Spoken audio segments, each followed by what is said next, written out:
In this first lesson in Excel, we are going to define various parts of an Excel workbook. So at the top here, you normally see a place written Book 1 Excel, and that place at the top where you have that title is known as the title bar. It contains the title of your document. Just below the title bar, we have this place for File, Home, Insert, Page Layout, Forms, Data Review, and Power Pivot. So that point in Excel is known as the menu bar. It contains several menu items. Like if you click Home, you have several menu items such as paste, bold, italics. You have color filler here. You have the font color. You have several things in the home menu. If you go to insert menu, likewise we have several things. You can insert charts, you can insert pivot tables, you can insert maps, and so on. Likewise, if you go to page layout, we have several themes. We have the background for your Excel. You can adjust the height. You can view or choose not to view the grid lines. If you go to formulas, this just helps you to get several formulas that Excel is able to offer. And so this second part below the title bar is known as the menu bar because it contains various menu items. Just below the menu bar, we have the toolbar where we have different tools or icon sets for each menu, just as I have explained before. Now, below the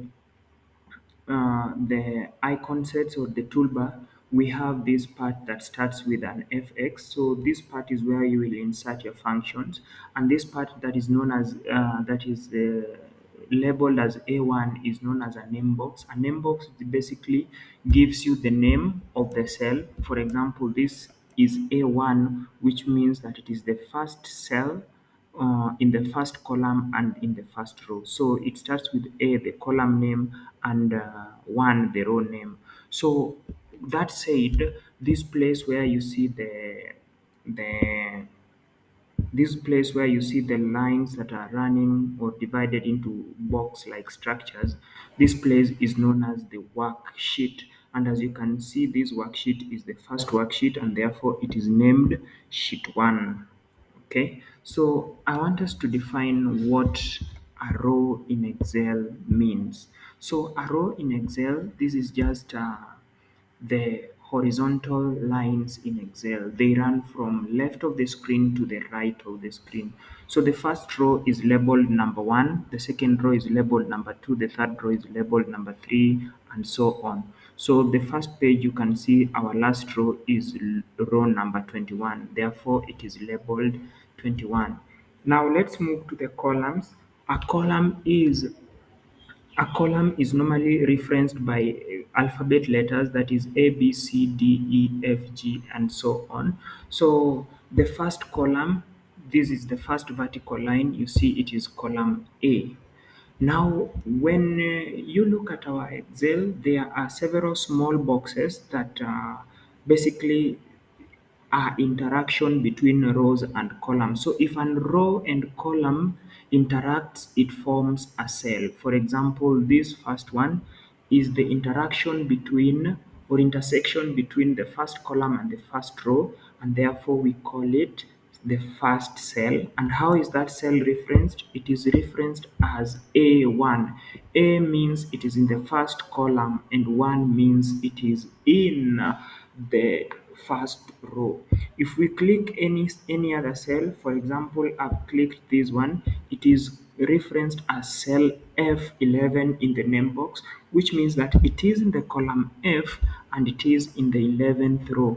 If I reference any other random one, this one is D8, which means that it is in the column D and on the 8th row. So if you want to enter data into an Excel worksheet, we said that if it is open like this or the first sheet, we call it a worksheet. If you want to enter any data, you simply activate a cell, and after activating the cell, you can start typing. For example, I want to enter some data, that is the student name, on cell A1. So you just come to cell A1 and click it to activate it. Then you type name. If I want to enter age in the second column and the first row, I just type age and so on. So that is how you enter data into Excel. For you to save your file, you click on this save icon, which is at the title bar. Click on save, then you can save as. When you are saving for the first time, remember to save as. Then you browse the location in which you want to save your file. For example, me, I want to save it on the desktop and I want to save it as maybe students Excel. So after saving it as student Excel, it is now saved. You can see the title bar has changed and has the new name student Excel. So that is how you can, that is how a brief introduction to Excel. We know now what the rows are. Rows are the lines that running from right to left, and the columns are lines that run from the top to the bottom. So an intersection between a row and a column forms a cell, and you can start data entry by simply activating the cell and then you start typing. So any questions, any comments, any suggestions, you can always share on the link on the comment section below, and also you can always subscribe to this channel.